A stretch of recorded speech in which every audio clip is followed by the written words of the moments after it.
Number 10. Miss Unsinkable. Violet Constant Jessup, aka the Queen of Sinking Ships, or Miss Unsinkable, was an Argentine-Irish woman who worked as an ocean liner stewardess, memoirist, and Red Cross nurse in the early 20th century. Jessup is well known for having survived 3 sinkings of major ships: the RMS Olympic in 1911, the RMS Titanic in 1912, and her sister the HMHS Britannic in 1916. Yeah, talk about the luckiest person ever. Lady's got some angels watching over her, I swear. The first ship, they turned around and made it back just in time. The Titanic, well, watch the movie, you'll understand. And then the third ship, it must have just felt personal by that point. Really? Not to mention barely surviving tuberculosis as a child. This woman is truly a saint. Returning to work after all those accidents, dedicating her entire life to the Red Cross, trying to save others. Sadly, she passed away at 83. Number 9. Lost at Sea.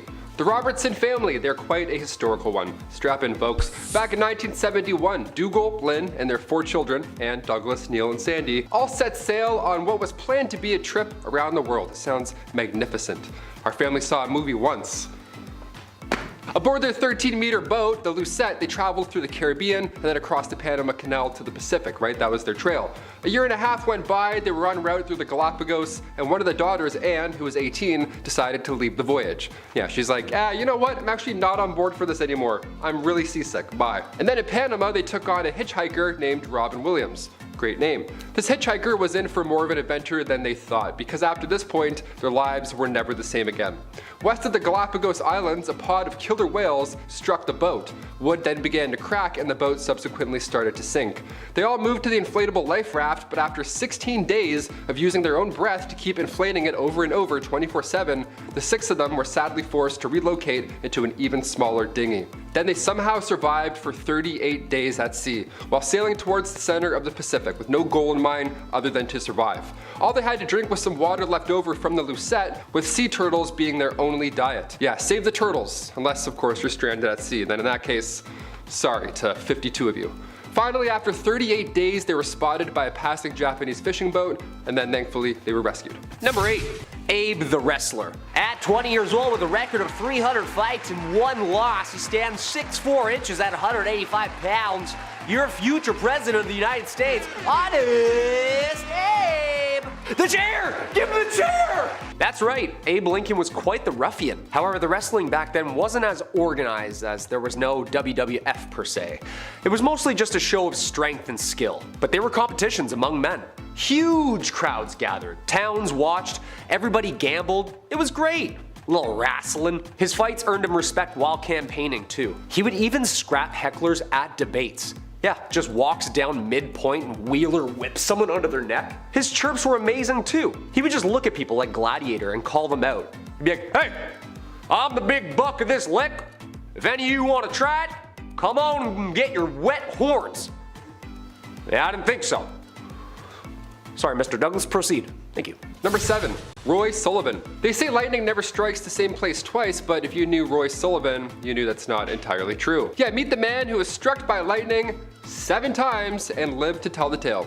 Roy Sullivan was born in 1912. He sadly passed away in 1983 when he was 71 years old, but God tried a few times to get him out earlier, it seems. He was born in Greene County, Virginia. Roy was a park ranger in Shenandoah National Park in 1936. He was nicknamed the Human Lightning Conductor, and he appeared in the Guinness Book of World Records. Roy's first encounter with, the might of Thor, was when he was just 30 years old at the Fire Lookout Tower. He said that lightning strike, again out of the 7 he survived, was the most painful out of all of them. The lightning bolts burned a strip all the way down his leg, even blowing a hole through his shoe. Yet somehow he survived. Roy was also hit by lightning in 1969 while driving a truck, and also in 1970 while gardening on an otherwise clear day like today. Also in 1972 while inside a guardhouse. Also in 1976 during another storm, and finally in 1977 while fishing. Yeah, Roy passed away in 1983, and to this day 2 of his ranger hats are on display at the Guinness World exhibits in New York City and South Carolina. This man cheated death 8 times. 7. Number 6. Mad Jack Churchill. No, not that Churchill, but equally as British and even bolder. Mad Jack Churchill, aka John Malcolm Thorpe Fleming Churchill was a British Army officer who fought in the Second World War with a longbow, bagpipes, and a Scottish broadsword. Dude, this guy lived a life. Was in like every war.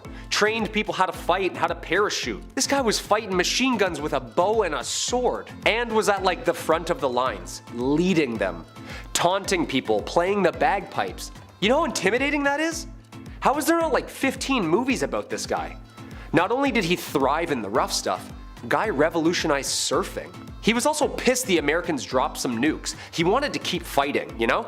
Like imagine that pep talk. Alright lads, I'm gonna play a wee jingle here first and then I'm gonna go out, take this sword, and I'm gonna start swinging. Alright? Good luck.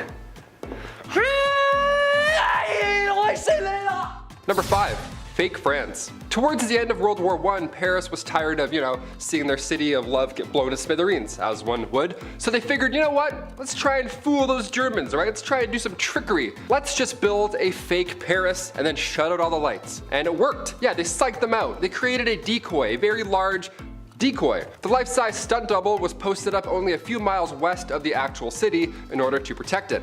This tiny town called Masons Lafayette, now of course it's looking a lot more full than it was when it was, a hollow shell of a fake town. Now it's a tourist area. There were once 3 different zones set up around the real Paris. Zone A was northeast of the city, had fake train stations, mimicked a suburban region of St. Denis, but it had a big fake Gare du Nord train station, right? That was the main pull. Like, hey, come on, we're looking nice and hopeful, come attack us, and it worked. Zone B, northwest of the city, that was Masons Lafayette, the main fake Paris, right? And Zone C was the industrial area, just east of the city. They had massive factories built with, obviously nothing inside of them. This sounds pretty Home Alone when you think of it, but these missions only happening overnight, creating a light show with some big fancy props isn't a bad idea. It's gonna save a lot of lives and money. Lights were carefully spaced out so it looked like a breathing city from above, and they fell for it, for some of the time. They Looney Tuned the Germans, and it worked. They're like, yeah, it's Paris. Hit that really fast, it's good. Number 4. Space junk. In 1961, John Glenn would become the first astronaut to successfully orbit in space. He lapped the Earth a couple times with the help of Friendship 7, NASA's command mission pushing ever closer and closer to the moon. While in space, Glenn and fellow crew noticed tiny gold particles that shone like fireflies. Quote, this is Friendship 7, try to describe what I'm seeing up here. It's a big mass of some very small particles that are brilliantly lit up like they're luminescent. I never saw anything like it. They're around a little, they're coming out of the capsule, and they just look like stars, a whole shower of them coming over. They had come to the conclusion it was liquid from inside the capsule and the suits leaking out. And that liquid was urine. Not aliens, not fireflies, not disintegrating ship, frozen pee-pee. Yeah, guess drinking all that Tang all day. Glenn flew on Discovery in 1998 and became, at age 77, the oldest person to fly in space. At the time. Damn Shatner. Number 3, Project MDXX. If you've seen Project X, this one's gonna ring a bell or two. About 500 years ago, yep, you missed it, in 1520, for 2.5 weeks in June, both England's King Henry VIII and Francis I, 2 of the greatest monarchs in Renaissance Europe, they both threw a joint birthday party that lasted 18 days, and it only cost about $19 million by today's standards. Nice. I went mini putting for my 8th birthday. That's why I called it Project MDXX. The numerals in the year, yeah, you get it, not bad. Not only was this a chance for them to celebrate their friendship, but it was also a chance for them to try and outdo one another and continue to show off. So for this huge bash, for starters, around 12,000 people showed up and gathered in the fields of the northern tip of what is now France. All tents, costumes, decorations were all gold embellished. Guests were fed 29,000 fish, 98,000 eggs, 6,400 birds, 2,200 sheep, and 216,000 gallons of wine just to wash all that clout down. On top of that, there were jousts, wrestling matches, elaborate mask parties. I have FOMO just talking about it right now. The 2 kings both wanted to outdo each other, but there were rules put in place beforehand. These kings could not compete with one another during the celebrations, right? So instead they tried to outspend each other in a nice way. They're like, oh yes, look at all of my gold. No, look at all my gold. We love blowing all of our resources in 2.5 weeks. Nice. Looking good, guys. Keep it up. Number 2, Olympic arts. In the early 20th century, the Olympics were getting creative, literally. Hundreds of years of blood, sport, and victorious games, and people were looking for some new events.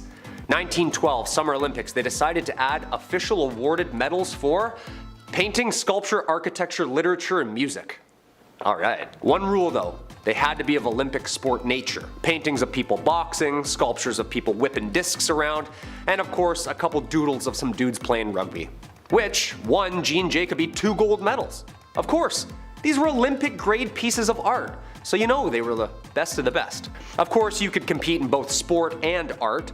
American athlete Walter Winans took the podium after winning gold in sharpshooting, and also the very first gold in sculpture. Yeah, lovely. He made a little bronze horse pulling a chariot. Isn't that nice? People just taping up their wrists, mouth guards in, and you're just sharpening your pencil. Hey, how are ya? Just about to draw. Good luck. And finally, number 1, Jurassic Timeline. Alright, this one goes out to all the T-Rexes out there. If you're watching, hit that thumbs up with your little hands.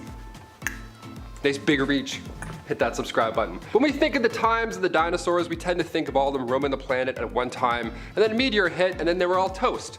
But that is certainly not the case. It's a little shocking, but here's our timeline. Dinosaur communities were not only spread apart by geography, but also by time and the age of the dinosaurs. For one, it lasted so long that it included 3 separate geological time periods.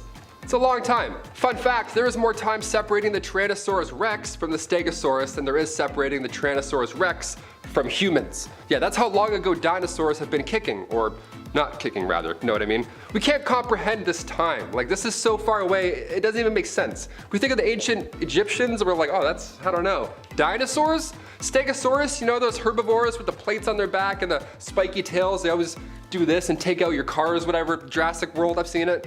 They roamed Earth 150 million years ago during the Jurassic period and the age of the dinosaurs. Then the T-Rex first appeared about 80 million years after the Stegosaurus had been extinct, and that was about, 67 million years ago from today. This means that while 80 million years separated those two, there's only 67 million years that separate us from a T-Rex. Crazy fact. Hit that thumbs up. Number 10, same day, different vows. Okay, we'll start off with a nice bright mood, okay? Let's do this. CBS News reported recently, Fred and Lynette Dubendorf, husband and wife, they were taking a stroll down the beach with their dog, just living the life, right? The ideal picture. When they noticed a message in a bottle washed up on the shore. I'd be so excited, first of all, but I'd also be concerned because I have seen Castaway. Could be anything in there, I don't know. This message could go one of 2 ways, but either way, I'm reading it. What's going on? Could be from Survivor, it could be from an island. Taylor, Travis spoke. They opened it, and inside they found wedding vows from another couple, Melody Kloska and Matt Bears. Yeah, they had recently got married on a beach on Lake Michigan, and word spread rather quickly. Via the waterways, I guess. Thing is, their wedding date was the same as the couple who found the message. They took it as a sign that both pairs were meant to be, and they sent a surprising letter to the lost couple's address. That'd be kind of creepy though on one hand, wouldn't it be? Hey, I found that message in a bottle. Here you go. Nice address, by the way. I love the furniture. Are you guys still together? Number 9. Run, rabbit, run. Yeah, so apparently Australia has like every animal in the world except the cute little fuzzy ones. Yeah, every stinger, wing, and venom you can imagine. But no cutesies. No. Well, they do now. In 1859, English settler Thomas Austin had been officially noted for the introduction of rabbits into Australia. Yeah, Oryctolagus caniculus, to be exact. Even though rabbits had already kind of been brought over in the first fleet to the land of Oz. Not much, couple here, couple there. But these rabbits, however, yeah, they started migrating across Australia and destroyed around 2 million acres of land. Pesky widow wabbits. Yeah, basically excessive overgrazing caused widespread panic, damage, and sickness through and to the vegetation. Mate, they're bloody everywhere, these little devilish kangaroos, mate. Long bloody ears out to here, mate. Fangs down to here. Terrifying little things. That might be small, man. Yeah, little hoppy guys. During the 19th century, the country had set up rabbit-proof fences to protect its pastoral lands. Is there even such thing as rabbit-proof fences? Finally, in the 1950s, the Australian government had had enough. Started to use biological methods to control the excessive population. Yeah, sorry little guys. This guy's bright idea is believed to have an immense impact on the abundance of natural resources in Australia. Yeah. Thanks a lot, Thomas. Now we have no carrots, man. Number 8, legendary musical neighbors. It's weird how similar some of your neighbors are, right? Growing up, we had like 3 Davids on our street. They're all cops. Isn't that weird? I don't know. I just thought of that. They all loved cutting their lawn at 7 a.m. too. What a coincidence. How weird is that? Well, back in the 60s, rock icon Jimi Hendrix and the 18th century composer George Friedrich Handel, well, they were both neighbors. A couple hundred years apart, but neighbors nonetheless. They both lived in 23 Brook Street and 25 Brook Street in London.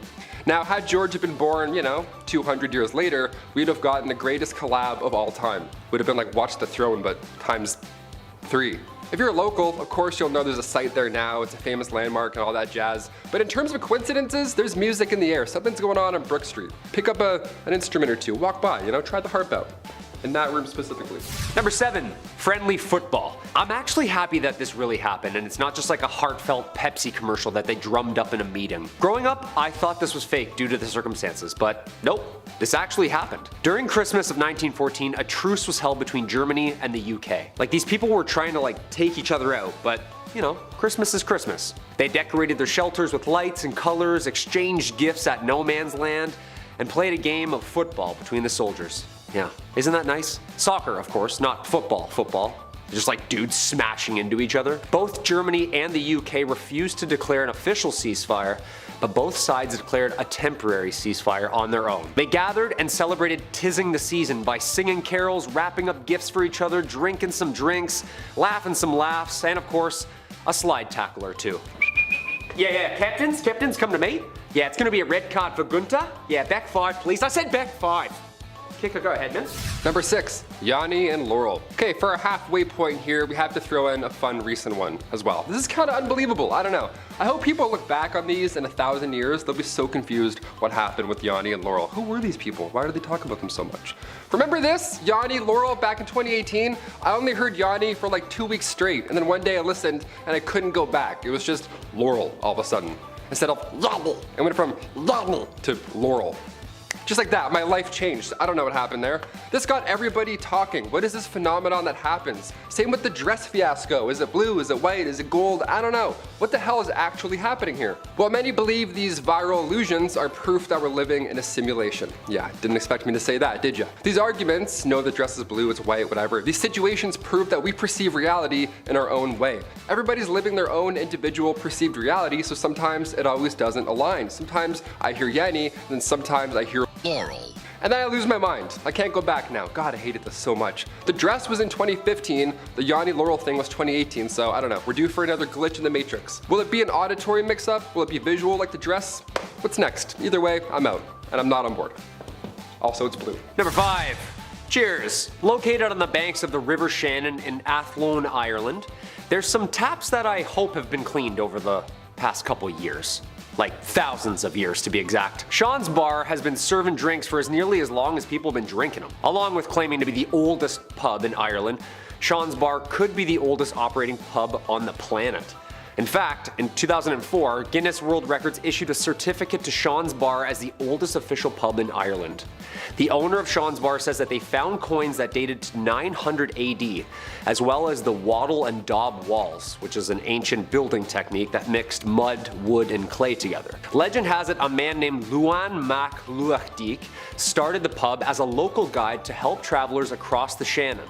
Yeah, eventually a small settlement built up around the crossing point and led eventually top to a fully constructed pub. I'm pretty sure people couldn't say the name and just went with something way easier, you know what I mean? Right, are you going over to Sean McCall for a pint after the game? No. Oh, it's Sean's Bar now. Oh, that's much easier. Sean's. I'll meet you, Sean's. Number 4, the Jim twins. Back in 1979, a set of twins were reunited. They were 39 at the time. This was of course a big moment in their lives, obviously, because for 37 years they barely knew of each other's existence. When they finally met, the long-lost twins had a bit more in common than anybody ever thought. For starters, both had been named Jim, which is amazing. I spoiled that in the fun title. But their adoptive parents both named the lads Jim. That's crazy. And both Jims loved math and carpentry. Both also had jobs in security at the time of their reconnection, and their ex-wives were both named Linda. And they'd since married a woman both named Betty. I don't know, this is kind of too parallel university for me. Imagine meeting another you, and he's like, yeah, I love surfing and IMAX movies. What are the odds? Like, how specific is this? Are you kidding? No way, that's for sure an alien. He's a Skrull. He's an imposter. Get him out. Number 3. The Brown Sox. The Great Molasses Flood, aka the Boston Molasses Disaster. was an event that occurred January 1919 in the North End neighborhood of Boston, Massachusetts. Happy New Year, everybody. Time to get sticky. Yeah, apparently weather temperatures had risen in Boston at the time, and the mixture of cold and hot molasses together mixed, due to the thermal expansion already inside the tank, eventually burst open and collapsed. Yeah, surf's up, dude. 2.3 million gallons of molasses, actually, weighing around 13,000 tons, and resulted in a wave of molasses about 25 feet high. Yeah, just rushing through the streets at an estimated 60 kilometers an hour. Sadly, killing around 21 people and injuring about 150. Yeah, yikes.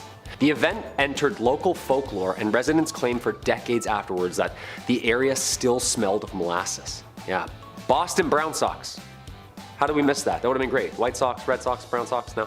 It was reported in papers that, quote, everything that a Bostonian touched was sticky, you know? Hey, this brown goop, yeah, it's wicked sticky. Watch your feet. Number 2. Brand new bees. Yes, about time. A lot of us know bees is pretty harmless. They're fuzzy little pollinators. Unless, of course, you're allergic, then in that case, get out of here, just run, we got you. But bees normally do a lot more good than harm. That was, of course, until an experiment in the 70s went south and created an entirely new crossbred evil bee. Awesome, look out, I guess. This experiment was to take a regular honey bee and then breed it with a bee that's found in Africa that produces way more honey. And then, of course, the goal was to produce a manageable bee that would also provide more honey than a regular honeybee, right? Just better stuff. Well, the bees that came out were a lot less manageable, turns out, and they didn't even make more honey. Just an F all the way down. Throw some F's in the chat, boys. After this experiment ended, however, the bees got out into the environment, and in the 80s saw the beginning of some bee trouble. Yeah, they got out. Heads up, guys. New bees. Imagine that, being like, yeah, the bees got out. Yeah, they're new. We don't know. We don't know what they like to do. These bees are not only aggressive towards other kinds of bees, which, okay, relax, world star, that creates a huge problem, but they're also very aggressive towards humans. And when these bees sting you, their stinger stays with them. So they can, you know, keep Julius Caesaring you over and over instead of losing the shank. Victims of these swarms receive 10 times the amount of stings as a regular swarm. Awesome. And they react to disturbances 10 times as fast, and they'll also chase said disturbance a quarter of a mile, so hope you got your running shoes on today. These bees have actually caused at least 1,000 deaths also, so yes, keep your heads up, they're definitely deadly. Number 1. Tree huggers. Gotta end on a nice one, you know what I mean? Just spent some time up north climbing, planting some trees myself this past weekend, but, you know, the great tree. Yeah, you can't really climb this one. The Great Banyan Tree is located in Howrah, India. It's huge, like huge, and beautiful. The entire garden is actually one individual tree that spans 4 acres and is over 80 feet tall, making it one of the natural marvels of the world. Why is this not a UNESCO World Heritage Site by now? It was planted by locals of unknown almost 300 years ago. That's nice. The old Great Banyan Tree has roots that cover vast distances. Yeah, just for some numbers here, that's as wide and round as a Walmart. This thing is bigger than a Walmart. The canopy is all connected like the neural highway of a brain, connecting to each other in one giant labyrinth of root and leaf. Of course, the Sherman tree in California that was planted is the largest tree, but the humanity alone of this sacred tree humbles us in how small we are, how connected we could be, and the beauty of what a little bit of patience can do. That's nice. That's really nice. Number 10, an apple a day. If you threw an apple at somebody today, that would be assault. Yeah, you're not allowed to do that. You can't huck food at people. Now, then, ever. Let's just not do that anymore. But in ancient Greek days, it was a little different, dare I say. The apple, back then, had quite the symbolism attached to it. The apple was sacred to Aphrodite. This was a symbol for the goddess of love. So, to throw an apple at somebody, that meant you were throwing your heart at them, right? How romantic is that? Just a nice apple with bugs in it. You're like, here you go, there's lunch. Ancient flirting, my friend. The more you know. Maybe those trees in The Wizard of Oz weren't mean. Maybe they weren't mean at all. Maybe they were just trying to express their love by throwing apples aggressively at everyone involved. Number 9, raining iguanas. Okay, we're immediately dipping back into the weird side of this list. Here we go. Back in 2018, this was wild. I read about this and I'll never forget. Lives rent-free right in my head. Florida got another odd headline. There you go, classic Florida. This time it was frozen iguanas falling from the skies. Yeah, how do you not pick up that paper, right? Florida got hit with a massive snowfall, their first big one in 28 years. So these cold-blooded guys started to fall from suburban tree branches, right? They didn't see it coming at all. People were just walking to get groceries, and iguanas are freezing and falling off trees right in front of them. The craziest thing is that they're just paralyzed. They're not dead, obviously. So later, they would come back to life after they, you know, de-thaw. Sounds so zombie-like when you say it like that. They're just lying there, and then all of a sudden, they're like, what day is it? Was it a snowfall? Oh God. Winter has come. Number 8, the Philadelphia experiment. Okay, a little more darker. Let's do it. Perhaps one of the most bizarre tales when it comes to other dimensions. This one has credibility behind it. It pops up on my Reddit feed a lot, so I can't help but not talk about it. The 1943 Philadelphia experiment. This World War II conspiracy theory takes place on the USS Eldridge, this destroyer-class ship. So it wasn't small, it was quite large. A lot of people on board, a lot of heads, a lot of witnesses. And they were conducting on this ship these secret experiments in order to gain power over naval warfare, obviously at the time. Now, one of these experiments was to create this technology that makes the ship invisible on radar. That's the important note. It was supposed to be invisible on radar. But when the generators were fired up, the hull apparently lit up with this green and blue light. Then the ship itself actually disappeared. Invisible in real life, not just on radar. Boom, gone, just like that. It was then seen at a naval shipyard in Virginia before the same thing happened again, and then it appeared back in Philadelphia. Now this sounds a bit intense, but when you hear about the crew on board, it only gets worse. Some went mad after the dimensional dip, of course, while others had physical effects from this cosmic commute. Yeah, some haunting details in that one. Some body parts that got mixed up with... Yeah, I can't even talk about it. You get it. If you've seen the Cloverfield paradox, it's kind of like that. Some blooping and blipping, and then some arms getting stuck in some walls. There you go. Number 7, Ellen Shannon. Heading over to the late 1800s for this one. I gotta warn you, it's of course pretty dark. In 1870, we obviously didn't have the same safety requirements as we do today for anything, like at all. For example, if you wanted to read before bed, you didn't have a Kindle or an iPad. Hell, you didn't even have a nightlight, but you did have a kerosene lamp. Always coming in handy, those kerosene lamps. See, Ellen had used R.E. Danforth's non-reactive burning fluid. And dare I say, the obvious happened. The fluid reacted. Yeah, her tomb in Pennsylvania reads, in memory of Ellen Shannon, aged 26 years old, who was fatally burned March 21st, 1870, by the reaction of a lamp filled with R.E. Danforth's non-reactive burning fluid. Yeah, they just called him out right there, right in public on the actual tomb. I gotta say, I agree with that. That's cool. If some idiot's gonna cause your horrible demise, yeah, roast them. Let people know. Let people know who's responsible. That's like Twitter nowadays, you know what I mean? It's like, yeah, just so-and-so is an asshole. Send tweet. Boop. It's there forever. Number 6, military dolphins. Yep, I said military dolphins. Here we are, we're almost halfway through our list. We'll get a little more weird now. Iran has plenty of nuclear capabilities, but they also have trained dolphins now too, so, good game, folks. Back in 2000, Iran bought this fleet of trained dolphins from Russia. Just Russians doing things. But they were trained, supposedly by the Soviet Union, to attack ships, and yes, you guessed it, attack people. We have Navy SEALs and military dolphins. Is this Aquaman 2? What's happening right now? Well, recently, and I mean that as in 2018 recent, satellite photos revealed a Russian naval base in Syria with pens that are commonly used for holding dolphins. Yeah, so these dolphins are active, perhaps, right now.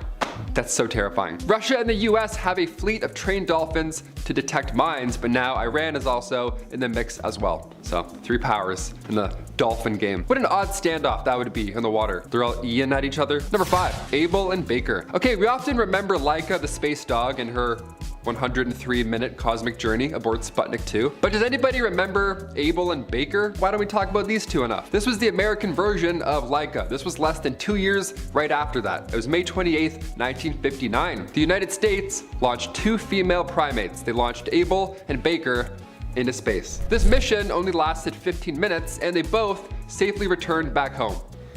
That's wild to me. The monkeys weren't injured from the cosmic commute at all. A radio message came in shortly right after they splashed down in the Atlantic, and the message said, no injuries or other difficulties. Thank the Lord, we love that. Able and Baker, perfect, as they said. I don't think we can blast any more primates into space going 10,000 miles an hour anymore, but it's wild to me that we did this ever. This is insane. A human had to strap in a chimp into a rocket ship and be like, all right, see ya. And then, That's insane. Grown adults had to do that. That's insane. Abel sadly passed away shortly after the flight. Nothing to do with the actual flight itself, just timing. Meanwhile, Baker, she got famous. She was getting 150 fan letters a day. Imagine if she had Twitter. Oh, be wild. These ladies are icons. Never mind Laka, okay? Hit that thumbs up for Abel and then subscribe for Baker. They went in space. That's crazy. Number 4, Asteroid Redirection. Speaking of space, this one has Michael Bay written all over it. I can't wait. I'm pretty excited for this project. I can't even catch a baseball with my hands. You're telling me NASA is gonna catch an asteroid hurling through space? This is the future. We've arrived. NASA landing on an asteroid is one thing. Sure, that's, you know, a Michael Bay movie. But their asteroid redirection mission, that's a whole nother level. This coming Monday, as in like 4 days from now, I don't know, NASA is gonna broadcast its first attempt to modify the orbit of an asteroid, hurling through space. This is real life. And before you start to panic, no, there's no way any debris can hit the Earth after said test. But if an asteroid was coming for Earth, well, now we have a backup plan to hopefully, ideally, save the human race and the planet. That would be helpful. That's always handy. The planetary defense team is using a craft called DART, just sending a dart out there. You got a dart? Awesome. Double asteroid redirection test, DART, which will ideally target the asteroid Dimorphos and then altering its orbit. And we can tune in live to watch the whole thing on Monday, because that's where we're at in the future. We can just tune in live and watch Jake Paul fight someone or watch an asteroid get blasted off of its course. How are you spending your afternoon this Monday? Number 3, mass extinctions. Are we part of the 6th extinction? I mean, we're talking about asteroids getting blasted away from Earth. It kind of feels like it. It kind of feels like something's nearing us. It's happening right now, isn't it? We lose thousands of species every year. And when looking in the past, sure, asteroids and ice ages, they've all caused these massive extinction level events, of course. But after humans invented the wheel and discovered fire and, you know, became the worst things ever to exist, things started to change naturally. In the 1800s, industrialization drove up extinction rates and continues to do so, obviously. We're not helping the planet by any means. And according to Elizabeth Colbert, across the world, scientists every day are monitoring what could be the largest extinction event since the dinosaurs. Right now. It's happening right now. The way human beings interact with the environment and affect biodiversity, it could be more deadly than an asteroid hitting the Earth. That's a fun, scary fact. Okay. With an ever-climbing list of endangered species, Colbert and the world ask the question,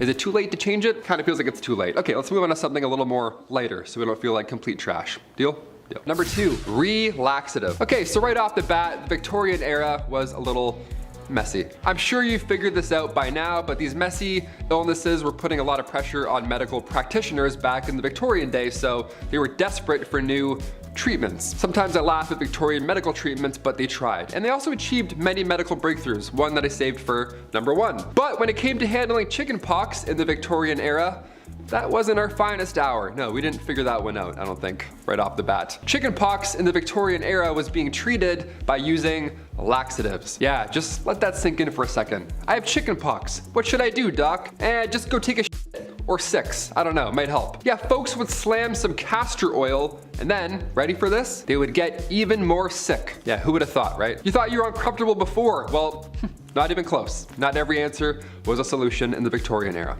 But this one was. And finally, number 1, the discovery of penicillin. Thank God this one happened. We'll still talk about this one because it's a really good one. Sometimes miracles happen when nobody is in the room or no one's looking. That's ideally the best time. Alexander Fleming discovered penicillin back in 1928. Now at the time, he was actually studying Staphylococcus, which is bacteria that causes infections and boils and all that nasty stuff. But right before Alexander left for a well-earned 2-week vacation, he left a petri dish with some of that Staphylococcus right there on the table, just sitting there. Rather than, you know, stored away in an incubator, he just accidentally left it out. Now during this time off, a penicillium mold, the spore just drifted in there, either through a window or up the lab stairwell, some Horton Hears a Who type commute. It drifted in there, and the temperatures of the room and the lack of one Alexander Fleming allowed for the mold to fight back. And then miracles literally happened. It then prevented that bacteria from growing anymore. So he returned and discovered this antibacterial substance was only produced by strains of penicillium. So now we have a solution that isn't a laxative. You know what I mean? Now we have some things that help us out medicinally. Yeah, we got asteroids, some medicines, some horrible history, some dark tragic events. We got it all in this list, really. I don't know how to tell you that. Number 10, Unsinkable Sam. Have you ever had a cat kind of look you up and down like expecting something? Like that, you know? Everyone has. Why? Because cats are better than you. They were worshipped in Egypt for a reason. Cats can survive on the streets for days and then come back for cuddles when they want to. The tale of Unsinkable Sam is just another reason why cats are just ridiculous. Unsinkable Sam was the nickname for a cat who survived several shipwrecks during World War II. He started out on a German warship called the Bismarck that he snuck aboard. That blew up along with 2,200 men on board, but remarkably, this cat was found by the HMS Cossack on a plank of wood. So the Brits took him and then their ship was attacked. Well, Sam had to figure things out once again, and this time the HMS Ark Royale found him chilling once again on some debris. Finally, he earned the name of Unsinkable Sam. But it wasn't over for this little dude, as a few months after that, the Royale was torpedoed and Sam was saved again by the HMS Legion and by his sheer badassery. Finally, they brought him ashore. Poor guy. And this seafaring adventurer retired to land and later died in 1955. I don't know how well he recovered. Check out this picture. Number 9. Interrogations. Hans Scharf was living in South Africa with his family, but when he was visiting Germany, that's when the war broke out. He was drafted, but his wife convinced a general to not put him at the front lines, but instead with the interpreters. After a handful of pleasant mistakes and wild coincidences, Hans became the lead interrogator for the Allied pilots felled in France and Germany. His methods, though, changed history. In a good way. When he was younger, he witnessed a prisoner get abused, so from that day on, he vowed to never do the same. So his interrogation methods revolved around using kindness and friendly banter. His method had been studied since, and it works even better, of course. This way, whoever's on the other side, they leak more information, and nobody has to break any fingers. Once the war was over, Scharf testified against Germans, moved to the States, and began a new career as a mosaic artist. His work is currently on display right now in Cinderella's Castle at Disney World, so if you want to take a good look, go and buy a $90 ticket and look. Number 8. The Limping Lady. Her name, Virginia Hall. Her mission, to take down the Third Reich. Athletic, sharp, and funny, fluent in German, Italian, French, and a little Russian, Hall had all the makings to be a perfect spy. Born in Baltimore, Maryland to a wealthy family, she had no limits on where she would go, except for this. She applied to the US Foreign Service twice, and was denied both times, firstly because she was a woman, and the second time because she was a woman and a cripple. She had accidentally mangled her left foot and had replaced it with a wooden prosthetic, hence the later name, the Limping Lady. She moved to Paris, and one night at a cocktail bar she was rallying against the evil German leader when a woman handed her a card. The woman was none other than Vera Atkins, a British spy master believed to be Ian Fleming's inspiration for Miss Moneypenny and James Bond. Throughout the war, Hall was dubbed the most dangerous spy on the Allied force by the Germans. They hated her. Through guerrilla tactics, expert stealth communication, and disguise, she quickly became a legend. After the war, Hall was awarded the Distinguished Service Cross, one of the highest US military honors for bravery in combat. Take that, Secret Service! Number 7. Operation Gunnerside. This next one should be a movie. It's already a movie? Damn it. Okay, back in 1943, the Germans were up to some things. We can't say certain words because of YouTube's stuff, but you get me, they were busy. In the early 40s, Germany took over a factory in Telemark so they could make plutonium. Originally, the Allies sent 30 British Army officers, but they couldn't make it due to weather conditions. So next, they sent 11 Norwegians with skis. That's apparently all it takes to sabotage the plant. This is amazing, okay. The Norwegians snuck down a 660-foot ice gorge, snuck in, laid a bunch of explosives, waited for their hostage to find his glasses. He was a Norwegian caretaker. They let him go afterwards. 0 casualties in this entire mission, by the way. And then they left on skis. The one guy actually went back with his friends to sink a ferry. The Heroes of Telemark, starring Kirk Douglas. Check it out if you want to see what I just said in action. Number 6. The spy they didn't know they had. Another spy, but I spy spies. Not only did this dude fake his death for over 30 years, he was one of Britain's most crucial spies. He was so good, they didn't even know he was working for them. He was a veteran of the Spanish Civil War and loathed totalitarianism. He wanted to take dollar store Charlie Chaplin down. At the beginning of the war, Juan Pujol Garcia approached the British government about working as a spy against Germany for them, but he was rejected because he didn't have the credentials. So he just went ahead and did it anyway. On a flight from Madrid, he met some German officers and offered his services to spy against the British. They thought he lived in England, but the entire time he was just living in Spain feeding them false information. He just like pulled info from encyclopedias and advertisements to make them seem more legit, and he made mistakes like saying the Scots loved wine and the Germans still believed him. Exactly, Scots loving wine? No way. He invented over 27 informants and spies that he received information from, therefore making him kind of like invaluable. He eventually approached Britain, again, to apply for the job he was already doing. They of course hired him and were like, dude, what? What? Okay, sure. Garcia also played a key role in D-Day by telling the Germans the plan was fake, causing them to be unprepared for the day. After the war, he faked his own death until he was tracked down in the 1980s by a writer who was interested in telling his story and was like, I don't think this guy's dead, and then like went off and found him.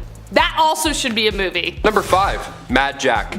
During World War II, you needed all the power you could get, but one man, Lieutenant Colonel Jack Churchill, aka Mad Jack, had a different mindset when it came to battle and weaponry. He believed any British soldier going into battle without using a sword was improperly dressed. Also, fun fact about Mad Jack Churchill, he represented Great Britain in the World Archery Championships, so not only did he have a sword, but he also went into battle with a longbow, like he's Hawkeye.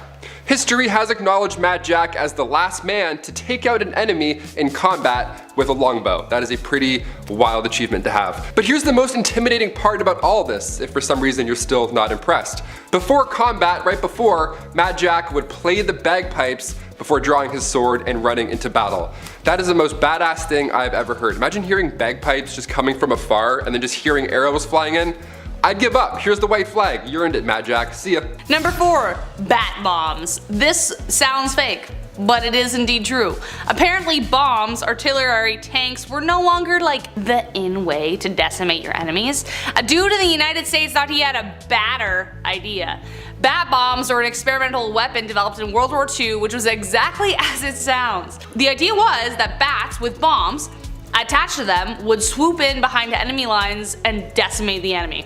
Who was the genius behind this idea? A man by the name of Lytle S. Adams, and he was a dentist from Pennsylvania. The 60-year-old tooth fairy was driving home from vacation when suddenly he was bombarded with brilliance. He witnessed thousands of bats exit the Carlsbad Caves, and when he heard about Pearl Harbor, he began planning. These tiny flying mammals could be connected to tiny time-fused incendiary bombs and then released to land on the enemy. Just 2 months after Pearl Harbor, he presented the idea to the White House along with his oddball team. A pilot turned actor, an ex-gangster, and an ex-hotel manager, to name a few. The project was greenlit, however the project was abandoned in 1943 due to the development of nuclear bombs. Number 3. Reindeer on a sub. June 1941, the Germans were attacking the Soviet Union. It was one of the biggest attacks in history, and Britain and US had to send weapons, supplies, anything really, just to keep them afloat, just to keep them in the fight. They sent these supplies through the Arctic Circle. That was the only route, but of course it was littered with U-boats.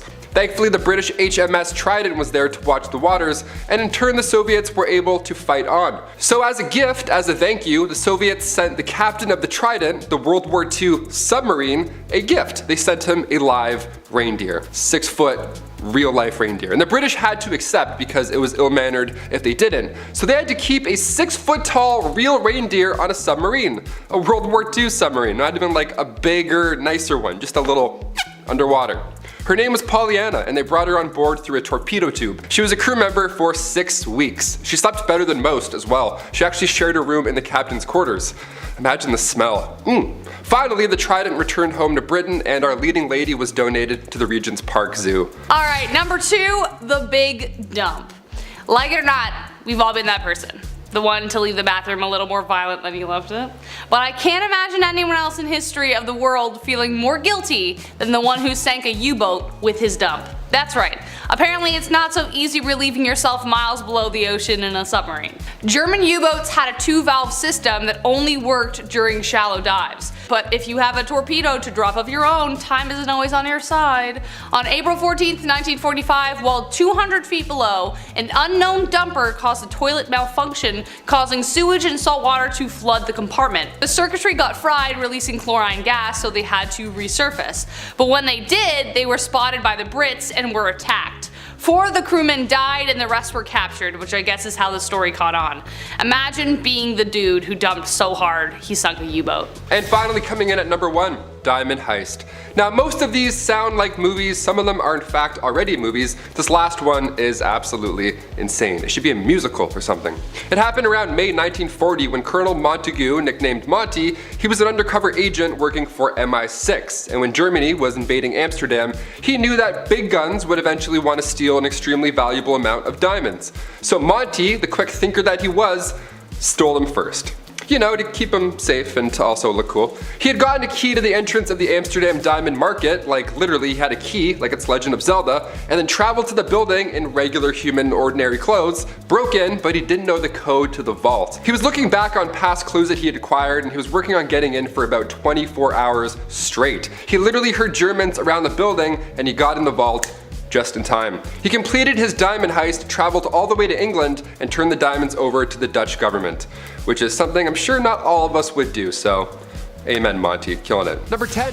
Mummification. Back in the ancient Egyptian times, of course, mummification was common. And even today we're finding more mummies. It's pretty exciting. We're uncovering more ancient history every day. But how the hell was mummification done? Obviously we can't talk about this in school because we're a little too young and maybe it's a little frightening. So warning, it's a little gross. We've talked about teeth worms and trepanation, so I don't know. I feel like you're prepared. Well, for starters, mummification wasn't cheap. Being mummified was reserved for the rich. Now it's pretty brutal, but what you would do is you would put a hook in your nose and then you would pull out your brains. All of the brains and the mushy stuff, just right out of your head. And then you would cut the left side of the stomach open, remove all of those goods, all those organs, gone, easy. And then while those are drying, you would put the lungs and the liver in jars. So ancient Egyptians, that's why they needed a lot of jars. You gotta put lungs and organs in it. And then you put the heart back in the body and then wash the insides out with wine and spices, all that good stuff. And then you would cover the body in salt for 70 days. Now around day 40,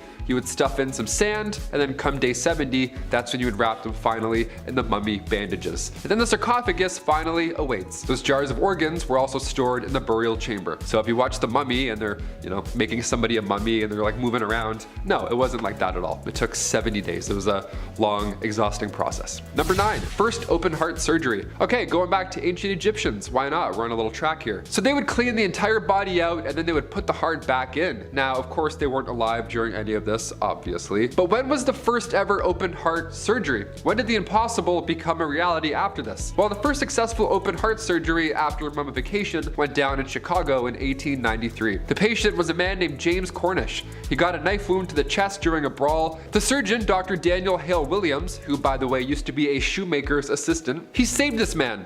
This is how he did it. In the city's first interracial hospital too, might I add, there weren't many textbooks on this type of operations at the time, so the odds of survival here were low. In fact, there weren't any odds at all, being the first. At this point in time, there were no x-rays, no antibiotics, no anesthesia, and also no problem. Apparently, using just a scalpel, Dr. Williams cut through his chest, weaved through nerves, muscles, ribs, you name it, until eventually he closed a severed artery near the heart. Now, Cornish survived, and come 1894, Williams was promoted, obviously, to chief surgeon at the Freedmen's Hospital in Washington, D.C. Yeah, I didn't remember hearing those details in school. Probably would have fainted at my desk. Number 8, Bridget Bishop. Okay, getting some witchy nonsense for this one. Back in 1692, 500 people lost their lives due to smallpox. This happened after Europeans brought the disease to North America, and in result, you would get covered in these sores, these pimple-like bubbles. It was really uncomfortable. So rather than recognize the situation as symptoms from a disease, the people of Salem at first thought, oh, they're probably cursed, they're probably witches, hence why they're acting odd. The small Massachusetts village began this wave of hysteria with 2 young women, Betty Paris and Abigail Williams. They started to show signs of the disease. They were convulsing, acting strange, talking nonsense. Obviously, they were extremely ill. And so the village doctor, William Greggs, just said, I think they're bewitched. I think there's a couple of witches in our presence. And then other villagers slowly started to show similar symptoms because, science, that's how it works. But at the time, they believed Bridget was the first ever witch, and she was just cursing everybody around her. It was kind of the reason they kicked off the entire Salem witch hunt. It was all because of Bridget Bishop. Over the next few months, around 150 more folks were all convicted, all meeting their similar fate on Gallows Hill. Maybe it was Bridget Bishop, or maybe it was just rye disease. It's now referred to as St. Anthony's fire. You convulse, you experience delusions. feels like bugs are under your skin. It's horrible. But these doctors didn't know that back then. Everybody just thought they were all cursed, that they were witches. No, they were not cursed. They just needed help. Oddly enough, in May 1693, just 1 year later, the Salem witch trials abruptly stopped. Did the town of Salem run out of witches, or did they run out of contaminated rye bread? I vote the latter. Me personally. Number 7, Malin Mat's daughter. Okay, sometimes in history, humans can be found guilty of practicing witchcraft. This is wild. This was like, Imagine that today. I've mentioned Giles Corey on this list before. He's a brave soul, but we also have to mention Malin Mat's daughter. She doesn't get the light as much as Giles does. It's one thing for a town to turn against you and call you a witch, but imagine family. That's exactly what happened to Malin Mat's daughter. She was a Swedish widow, and her own daughter told everybody that she was a witch. She was the last victim of the Great Swedish Witch Hunt in 1676, also known as the Great Noise. Malin goes down in history because 1, it was thankfully one of the last. But 2, she never admitted. Yeah, she didn't cry out in pain. She didn't beg for forgiveness. She said all this witchy nonsense was hogwash, and she stood by it too. What an OG. She was a champ. She was a badass. Her daughter was actually later found guilty of perjury, so later she met a similar fate. You know what I'm saying? What goes around comes around, like a witch flying on a broom in circles. Number 6, wedding season. Okay, we'll brighten the mood up a little bit. We'll start going this way in ancient history. Maybe you fantasized about your own big day, right? Maybe it's a beach wedding. Maybe it's a themed wedding, like a winter wonderland. Maybe it's a nice ice palace. It's always fun, I guess. I'm Canadian, so I'm like, no, definitely, but I hear ya. It's your big day, okay? Get creative. They say the best month to get married is June. And again, from a Canadian point of view, I can absolutely agree. In ancient Roman times, however, getting married in June was a must. See, June was the month of the god Juno, and they protect women in life when it comes to marriage and childbirth. So if it's between that and Halloween, obviously we're gonna go with June, right? Better omens over here for sure. Another myth is that bathing was rarely done back then. So when majority of the population washed up at the end of May or the beginning of June, everybody smelt nice, right? Everyone felt good and they wanted to celebrate. So why not have weddings in this month as well, right after we have a little bubble bath or two. That's a myth, but I can also see it checking out. It does make sense. A June wedding in ancient Roman days was also done so that after a spring birth, the mother can hop back into action and help with that summer's harvest. Yeah, maternity leave? Never heard of it, sorry. Welcome to ancient history. It's the worst. Number 5, best man origins. I got asked to be a best man recently, so you know what? I have to share some love. I have to share some ancient best man love. It was a little different back then, that's for sure. Back in those days, the role of the best man normally goes to the guy who's closest to the groom. That's normal, whether that's a brother or a best friend. Back during the time where women were married off like property, the role of the best man was very different, and it was all about protecting one's assets rather than, anything to do with love. Back then, bride kidnapping was so common that if there was somebody else who wanted to marry someone who was already promised to send someone else, they might try and steal her for themselves, right? It's awful. That's where the best man comes in. He's gotta watch for dudes hopping fences ready to steal your wife and run away. The best man's job was to protect the bride at all costs. And if she was stolen, the best man would be the one to enter whatever battle or duel was necessary to get the bride back. The best man was literally there to be the best fighter. That's wild. The best man was also there to watch over the bride to make sure she didn't try and make a run for it as well. It sounds okay at first, and then you're like, oh no, it's all horrible. History, of course. Number 4, ancient divorce. It happens sometimes. Weird. Almost like those marriages I just explained wouldn't work out all the time. Weird. Trial by combat. You've probably heard of this, right? We've all seen that Game of Thrones episode. The eyes and the... Yeah, that's a good one. That was the norm, right? You fight for your freedom. But what about divorce by combat? You ever heard of this? If you and your significant other weren't getting along back in the dark ages, instead of dishing out thousands on couples therapy and signing all that paperwork, instead you would battle each other in front of a crowd because why not? It's the medieval times. It was an organized event that included restrictions for the husband. Now it's pretty hilarious to think back on, but the husband would have to stand in a hole with one hand tied behind his back, while the wife, soon to be happy ex-wife, ran around in circles around said hole, also carrying a sack full of rocks, hitting the ex-husband with the rocks the whole time. Yeah. Pretty intense and also pretty hilarious to think of. Yeah, that's why you don't cheat in the dark ages, Lancelot. Get out of here. A sack of rocks? Just take the castle, take the horse. I don't care, I'm out. I'll sign anything. I'll stamp anything. Number 3, the Battle of the Stray Dog. Okay, now we're gonna go back into some weird battles that we probably missed in school. I grew up with dogs my whole life, okay? It's stressful at times. You open the door for a second and all of a sudden your furry friends are running down the street after a blue jay and your heart's racing. Since the Second Balkan War in the early 1900s, 1800s, Greece and Bulgaria were going head to head, right? At this point, there was a lot of conflict, a lot of emotions, tensions were of course high. But come October 1925, things finally escalated even more. A Greek soldier was chasing after his dog, who just decided to bolt randomly, but in doing so, he accidentally crossed the border into Bulgaria. So he was shot at, right? It was scary. The Greeks at that point were beyond upset, so they marched into Bulgaria and soon began a full-on war, all because of this dog, who saw a blue jay probably. By the time the International Committee negotiated a ceasefire to clear up the obvious misunderstanding, 50 people had already lost their lives. So yeah, keep those leashes on, please, unless you're in a off-leash dog park, because you might start a war. You never know. Number 2, the Battle of Los Angeles. Of course, I have to mention this battle. This one's a little bit different, but you know, maybe some UFO stuff going on here. The Battle of Los Angeles, otherwise known as the Great LA Air Raid, happened during World War II, right at the end of February 1942. This event, first of all, it took place only a few months after the Pearl Harbor attack. So yeah, everybody was of course immensely stressed out at this point. And then something like 25 enemy aircraft was then spotted flying over LA in the late hours of February 24th. So now everyone's freaking out. Air raids went off, blackouts were in effect. This was not a drill, right? Artillery fire, machine guns, anti-aircraft shells. In total, around 1,400 shells were all fired off. 2 people had heart attacks. 5 people died in total from this retaliation, and it was all a false alarm. Yep. A press conference was held by the Secretary of the Navy, Frank Knox, and he called the incident war nerves. Yeah. Oops. Thought I heard a noise. My bad. We'll just close that. No one touches anymore, I guess. War nerves. And finally, number 1, Battle of Zappolino. This one is pretty epic, okay? All over a bucket. Turning the calendars back to 1325, the Battle of Zappolino, it was a large-scale event all over a tiny bucket. And no, I'm not joking. The War of the Oaken Bucket. Now this war consisted of 2 Italian towns, Bologna and Modena. Now it all kicked off when soldiers from Modena snuck into Bologna with intentions to steal the wooden bucket from the city's well. Right? Resources were sparse back then, of course, so the Bolognese declared war, and then they sent in an invading force of 30,000 foot soldiers and 2,000 cavaliers. The city of Modena had a smaller army. They had 500 infantrymen and only 2,000 cavalry forces. But the thing is, those guys still won. They chased the larger army back to Bologna while destroying towns in the process. Now some recall them bringing the bucket back just to taunt the city, but right now the bucket is currently on display still in Modena, so it ended up finding its forever home there. And you can go check it out if you want. That many people kicked the bucket over this bucket.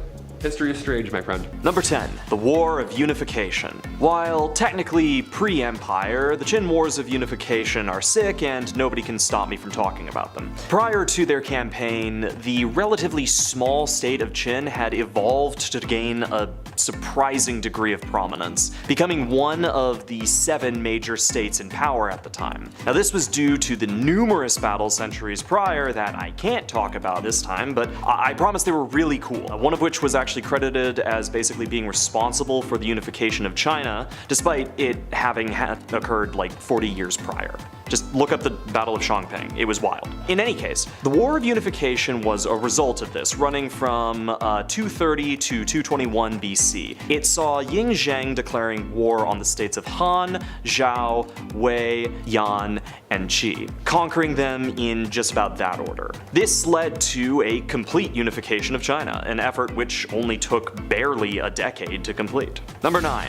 The Dazezhan Uprising. Skipping ahead a bit into the future, following the, spoilers, death of Qin Shi Huang, there were a bunch of uprisings. Also known as the Chen Sheng and Wugong Rebellion, named after its respective leaders, the uprising began when 2 officers were ordered to lead their soldiers to defend Yuyang. Halted by flooding, they realized that due to Qin laws, being late for their government job would result in their executions without respect for the excuse. So they did what anyone would do. Rile up the peasants and go for a good old revolution. Better than getting slaughtered for missing a shift, right? Well, they thought so, and managed to get around 900 peasants to back their cause. How they did this isn't completely confirmed, but there are 2 stories about how they might have gone about the process, and both are really weird. See, one story goes that Chen Sheng and Wu Guang wrote the words King Chen Sheng on some silk, and then fed that silk to a fish. When the fish was was purchased and presumably cut open by soldiers, they saw the message and thought it was sick. Another story goes that they supposedly taught animals to say Da Chu flourishes, King Chen Sheng,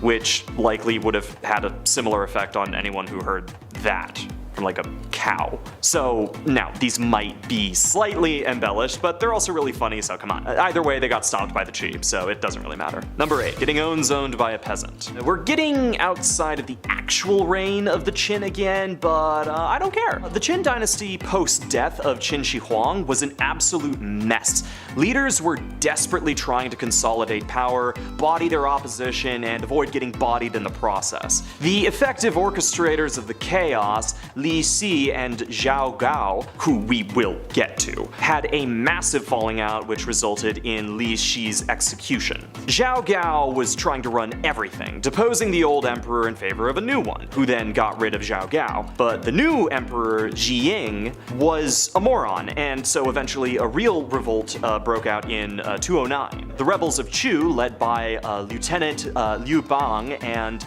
leader Zhang Yu, managed to defeat Jiying in 207 BC. Of course, in traditional period fashion, Liu Bang betrayed Zhang Yu and founded the Han Dynasty, despite being a peasant. I have been in car accidents that have had less whiplash than the last, 2 years of the Qin Dynasty. Oh, and Liu Bang was a peasant, by the way. A peasant who became the ruler of China. Number 7, the Terracotta Warriors. Okay, so you probably know a little bit about this one. In 1974, a bunch of farmers in the Lintong County managed to dig up this exceptional find. 3 pits containing statues of 8,000 soldiers, 130 chariots with 520 horses, and 150 cavalry horses. Construction on the tomb began during Qin Shi Huang's reign. He had a thing about dying, but we'll get into that later. And the soldiers were originally painted, though due to the climate and about roughly 2 millennia of time, it kind of faded. There have been arguments that some of the paint could have been sourced from Greece, although the idea that the Greeks in the Qin dynasty ever made content is hotly contested, so I'm not getting into that. But it can't really be stated in words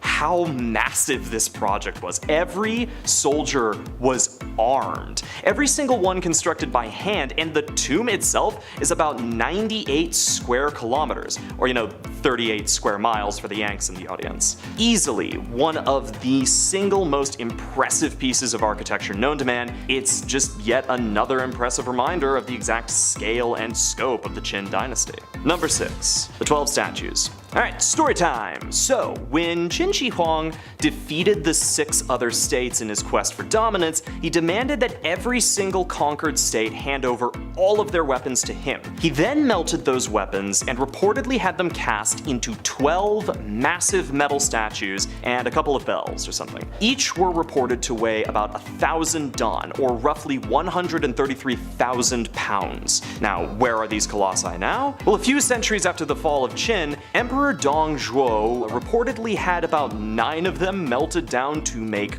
coins. However, because the statues were made out of a hodgepodge of different metals, and more importantly because Dongzhuo was a moron, the coins didn't weigh the same, which resulted in the mass devaluing of all copper cash. I really want to do a video on Lu Bu, and specifically how he offed Dongzhuo. That guy was a creep. Anyways, as for the other 3 statues, nobody really knows where they are, so maybe there's another discovery on a similar level to the Terracotta Warriors on the horizon. Number 5, book burning. This is one of the more tragic stories, but it's got to be talked about. During Qin Shi Huang's rule, Chancellor Li Shi convinced the emperor that all records excluding the Qin needed to be burned. Not only that, but anyone possessing copies of the Shi Jing, the Shu Jin, and or any other writings from the 100 schools of philosophy had to turn their copies in for summary roasting or they'd get whacked. Not only that, but he suggested a mass state of censorship, which was the actual censorship and not the kind that you right-wing morons whine about happening in video games or whatever. Basically, anyone who referenced the books, talked about them in any way, or God forbid used them to criticize the government, were to be be borked brutally and quickly. Qin Shi Huang thought this was a great idea and got to work erasing thousands of collections of poetry, history, and philosophy. He even went out of his way to execute 460 scholars whom he just happened to overhear complaining about his stupid new rules. I would weep about this loss for hours, but poet Zhang Ji's work titled Pits for Book Burning is far better for it than I. Quote, "As the smoke from burning bamboo and silk clears, the empire is weakened. The Hanggu Pass and the Yellow River guard the domain of Qin Shi Huang in vain. Pits of ash were not yet cold, disorder reigned east of the Zhao Mountains. As it turned out, Liu Bang and Zhang Yu could not read." Number 4. High-speed cultural revolution. We've said it already, but it really can't be overstated that the speed in which Qin Shi Huang implemented new cultural rules and laws was absolutely incredible. Even the Meiji Restoration period that effectively brought Japan into what was considered the modern age for that time, it took about around 21 years, and that was a messy affair that could get an entire video by itself. But consider the relative population contained within China. Consider the size of China and the size of the Qin Empire. All of this territory was shaped by a period of about a decade and a half, to the point where it wouldn't be until 1912 that there would be a major upheaval to this system. Obviously, it saw improvisation, adaptation, and change over the years, but just as Qin Shi Huang was laying the foundation for a wall that he envisioned would span the entirety of China, I wonder if he knew that the system of government that he was implementing would last nearly as long. Of course, the means by which this was achieved involved massive cultural manipulation and fascistic ideals, not to mention the body count. Actually, no, let's mention that. Number 3.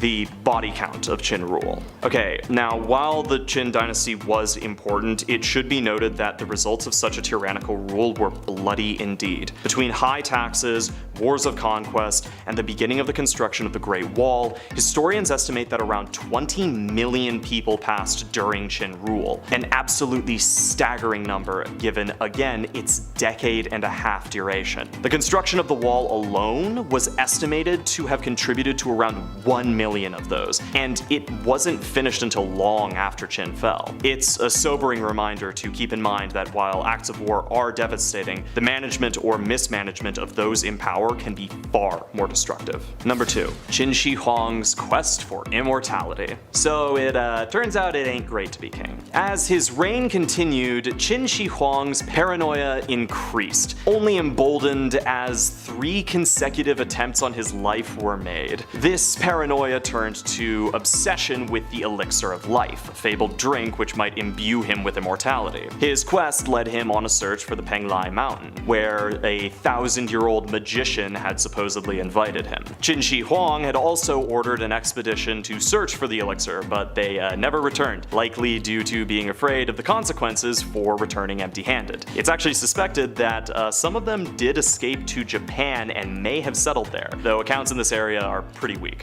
Anyways, in 211, a meteor landed in Dongjun, and some cheeky bugger inscribed the words, "The first emperor will die and his lands will be divided." Since nobody took credit for the masterful prank, everyone in the area was executed, and the stone destroyed. Finally, Qin Shi Huang passed, potentially due to illness, but as many fun stories go, it's actually rumored that he was killed by a seditious physician with a false elixir containing mercury. Number 1. Li Shi's return. It's fortunate that the end of the Qin Empire is as interesting as its beginning. Qin Shi Huang is dead, and Li Shi and Chief Eunuch Zhao Gao have to somehow keep everything together. For starters, there was the job of getting the emperor's body back, which they handled by hiding it in a caravan of dead fish. Seriously. But they had another problem. They just flat out didn't want the emperor's choice of successor, Fu Su, to take the throne. throne, as it'd probably mean that they'd lose their jobs. So betraying the newly passed emperor, they tricked Fusu into taking his own life by giving him a falsified document from his dad that just told him to do it. Zhao Gao then betrayed Li Shi, charging him with treason, and the conspirator was subjected to the 5 punishments. Mo, where the offender is tattooed on the face with ink; Yi, where the offender's nose is cut off; Yue, where the offender's feet are cut off; Gong, where the offender's are removed; and finally Da Pi, which was carried out by chopping at the waist. It'd be easy to say that Li Si was half the man he aimed to be, but just please cut the joke here, that was really stupid. Number 10. John Mack. In the early 90s, a Pulitzer Prize winning psychologist named Dr. John E. Mack made the jump from diagnosing ordinary psychological conditions to researching apparent alien abductees and their stories and experiences surrounding UFOs. Yep. Google it up, it's actually terrifying, and very real. Apparently cases studied by Mack and abductions sometimes get involved with hypnosis. This guy was a tenured professor since the 50s at Harvard. He did his research. The UFO abduction rabbit hole led him to interviewing and studying more than 200 people who insist that they were taken. At first he was trying to crack the psychosis of the subject, but after studying and funding from the Rockefellers, private donors, and universities, he wrote numerous books on the phenomena and its strangeness. Again, tenured and Pulitzer Prize winner. He sadly passed in 2004 from a drunk driver. His life and death holds heavy conspiracy debate around it. Check it out, it's a little bit strange. Number 9. Sophia. We've seen her on Fallon, we've seen her on breakfast television. She still looks like a bad cyberpunk character, doesn't she? Sophia by Hanson Robotics, the most advanced human-like robot that we have. Well, actually, this is like their 12th one. This is the world's first robot citizen, literally. Not only is she considered a citizen, she has a credit card and a seat in the UN. Like what? In 2016, Sophia premiered on the Jimmy Fallon Show, playing rock, paper, scissors. Yeah, simple stuff. 2 years later, she's harmonizing with Jimmy live. Also, they didn't sing Mr. Roboto. Like, I just feel like that was a huge missed opportunity there. Like, where are the writers, dude? I've seen The Terminator and Ex Machina, and at the Web Summit presentation in 2018, Sophia and her brother Han glitched out on stage and had a terrifying, cryptic, non-coherent conversation, joking about ending the world. Yeah, it's horrifying. You gotta check it out. Dude, I feel like Furbies were their first try, and now they got these like Brat Dolls mini Sophias coming out soon. Like, where's this going?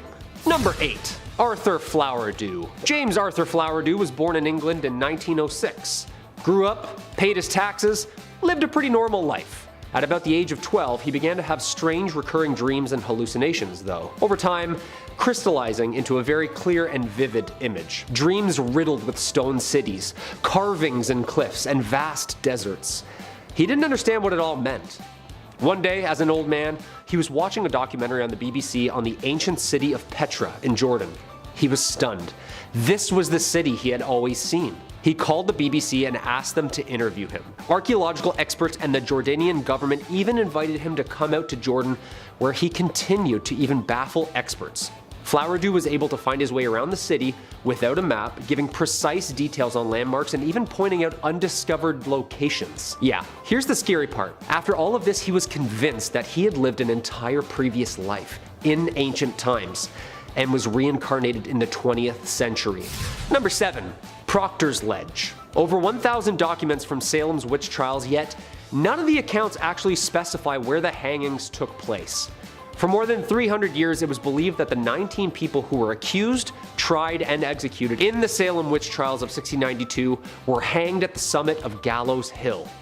Maps of 1700 Salem show Gallows Hill marked out, but no actual marker of the execution site. That's odd. A team of researchers began to reconsider the evidence in 2010 and eventually concluded it was the right spot. Yeah, oopsies. Actually, the real execution spot was called Proctors Ledge.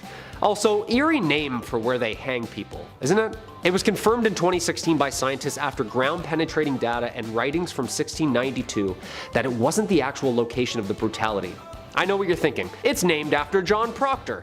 No, it's not. However, really odd timing, as he was one of the witches accused of witchcraft. Locals say that the ghost named the Lady in White visits Proctor's Ledge often, which now makes sense with the whole "we found the right spot" stuff. Visitors claim to have caught sightings of her and even catch her disembodied voice. Yeah. Number 6. Props. Elmer McCurdy was an American outlaw, running with a small crew, banking and train robbing the Wild West until he was killed in a shootout with sheriffs after robbing a Katy train in Oklahoma in 1911. Famously known as the bandit who wouldn't give up, his mummified body was first put on display at an Oklahoma funeral home before being an amusement, traveling carnival show to carnival show during the 1920s right through the 1960s. After changing ownership several times, McCurdy's remains eventually wound up at the Pike Amusement Zone in Long Beach, California. His corpse was then used as a prop, but then discovered by a film crew on a set of The $6 Million Man. They were positively identified in 1976, and the following year, in 1977, Elmer McCurdy's body was finally laid to rest at the Summit View Cemetery in Oklahoma. McCurdy's fingers were apparently so damaged that detectives couldn't even pull a fingerprint. The coroners had to x-ray his teeth and measure his bones to ID him. His pockets included a bullet, a Sunny Amusement Museum of Crime ticket, a newspaper article, and a 1924 penny. Yeah, that's terrible. Just weekend at Bernieing him for like 60 years set to set, not really knowing it's a real body? People will do anything for money, won't they? Number 5. Operation High Jump. Operation High Jump, officially named the United States Navy Antarctic Developments Program, launched in 1946 to 1947, an operation to establish an Antarctic research base organized by Admiral Richard E. Byrd. High Jump included 4,700 men, 13 ships, and 33 aircrafts. The war's end signaled the onset of the atomic age and a desire to secure supplies of uranium. With its almost unlimited mineral deposits, the largely unexplored territory of Antarctica was just the prize. It commenced 1946 and ended in late 1947. Or did it? Also known as Task Force 68, Byrd and his team established the Little America 4 base near 3 previous bases in the ice. The frozen aircrafts would photograph as much of the Antarctic's land surface as possible during this 3-month operation. Seems like the public thinks that High Jump could have been more fishy than we think. Seems like skeptics are leaning towards more of a secret military expedition to the center of the Earth type stuff. Yep. Apparently there's a mouth to the center of the planet in the Antarctic, and there was a secret race to find it. High Jump is still today at the mercy of the internet on whether or not it was a legit project or a secretly funded scientific expedition. Google it up. It's pretty wild and very real. Number 4. Ouija boards. Popularized by teens in the 1970s, the Ouija board has earned its reputation over the years. Created almost 100 years before its heightened popularity, the year is 1891, and as the first ads started to appear in papers claiming, quote, Ouija, the wonderful talking board, the title from a Pittsburgh toy and novelty shop. The first paper described it as a magical game that answered questions about the past, present, and future with marvelous accuracy. A flat board with the letters of the alphabet configured in 2 semicircles. Above, the numbers 0 through 9, the words yes and no in the upper corners, goodbye at the bottom. No batteries included nor needed. Now, the origins are pretty messy, and it's hard to kind of pinpoint who or what inspired these early attempts at this game. It kind of just appeared on shelves. No, literally. The Kennard Novelty Company exclusively made and marketed these talking boards, and apparently the lore goes that one of the designer's sisters was a medium and asked the board what it would like to be called. It responded, Ouija, followed by good luck. Well, that's absolutely terrifying. At least good sportsmanship though, right? Yeah, I've never played with one of these, nor will I ever. That's a no-brainer for me, 100%. Number 3, the Philadelphia experiment. I pray that this one is a hoax because there's a lot of documents that relate to this subject around the time that don't really seem to add up. The Philadelphia experiment was an alleged event witnessed by Carl Allen and the United States Navy shipyard in Philadelphia, Pennsylvania in October 1943. Allen describes an experiment where the US Navy attempted to render itself invisible, cloaking the destroyer the USS Eldridge, and the bizarre scientific results that followed. On Allen's account, the destroyer successfully made itself invisible, but the ship inexplicably teleported to Norfolk, Virginia for several minutes and then reappeared back in Philly. Sounds pretty cool, right? So what's the catch? The ship's crew was supposed to have suffered various side effects, including insanity, intangibility, and being frozen in place. Like people stuck in the walls and stuff. Stuck in the floors like this is a scene from Jumanji. Terrifying. The story surfaced in the late 1950s when Allen sent a book full of handwritten letters referring to the experiment to a US Navy research organization. The US Navy maintains that there has been no such experiment ever conducted and that the details are highly exaggerated and falsified. Dude, I hope so, because this is horrifying. Number 2. Wow. In a 1959 paper, Cornell University physicists speculated that if an extraterrestrial civilization was attempting to communicate with us using radio signals, that they might use a frequency of 1420 megahertz, which is naturally emitted by hydrogen, the most common element in the universe. In 1973, Ohio State University assigned the Big Ear to the scientific search for extraterrestrial intelligence. 1977, Jerry Amon, a SETI volunteer astronomer, was analyzing data and spots a series of signal intensities and frequencies that left him and his colleagues astonished. The WOW signal was the first signal detected from Earth. The signal came from the direction of the constellation Sagittarius. Amon discovered the anomaly. Impressed by the result, on the computer printout he circled 6EQUJ5 and wrote 3 letters beside it. Wow. Leading to the event's famous name. The signal lasted for a full 72 seconds, and it remains today as the strongest candidate for an ET radio transmission ever detected. And number 1, of course, the USS Cyclops. Launched in May of 1910, the USS Cyclops was a Protus-class collier built for the United States Navy, a huge cargo ship designed for transporting coal. In 1918, the cursed vessel left Rio de Janeiro, heading for Barbados, right around a certain dangerous triangle. Unfortunately, the Voyager was never to be seen again. Named Cyclops after a race of giants from Greek mythology, she was huge and heavy, unmissable by the naked eye. So what happened to her? The loss of the ship and crew still remains the single largest loss of life at sea the United States Navy has ever experienced. Funny thing is, it went right through the Bermuda Triangle, a place where magnetic compasses stop working, ships are never heard from again, and of course the military still refuses to operate and research. Skeptics are quick to say aliens and black holes, but the magnetism surrounding the Bermuda Triangle cases might be a logical explanation. I think they still owe us some explanations, no? I'm looking at you, Freedom of Information Act.